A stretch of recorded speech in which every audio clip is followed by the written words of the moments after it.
Hello guys, എല്ലാവർക്കും ആഷ്മ tastes by മഹിമ എന്ന ചാനലിലേക്ക് സ്വാഗതം. ഇന്ന് നമ്മൾ ഉണ്ടാക്കാൻ പോകുന്നത് മിക്കവർക്കും ഫേവറേറ്റ് ആയിട്ടുള്ള ഒരു ഐറ്റം ആട്ടോ. ഒരു സ്വീറ്റ് ആണ് പാൽപേട.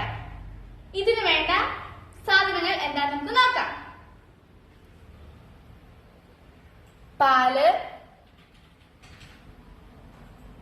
പാൽപ്പൊടി,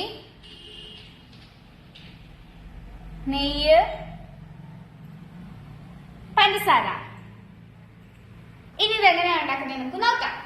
ആദ്യം പാലും പഞ്ചസാരയും നന്നായി മിക്സ് ചെയ്തെടുത്തതിലേക്ക് പാൽപ്പൊടി കുറേശ്ശെ ആഡ് ചെയ്ത് ലോ ഫ്ലെയിം വെച്ച് നന്നായി കുറുക്കിയെടുക്കാം. ഇടയ്ക്കിടയ്ക്ക് ആവശ്യമുള്ള നെയ്യ് ആഡ് ചെയ്ത് മിക്സ് ചെയ്യാനാണ്.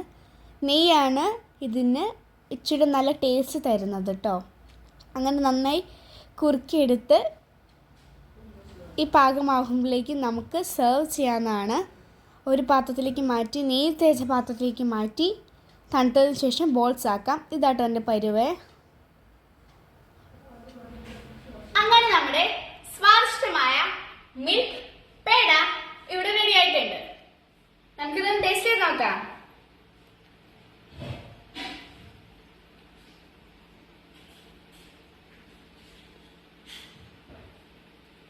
നല്ല ടേസ്റ്റ് ഉണ്ട്, നല്ല സോഫ്റ്റ് വാട്ടോ, അടിപൊളിയാണ്. എല്ലാരും വീട്ടിൽ ട്രൈ ചെയ്ത് നോക്കണേ. ലൈക്കും ഷെയറും സബ്സ്ക്രൈബ് ചെയ്യാൻ മറക്കല്ലേ. Bye bye.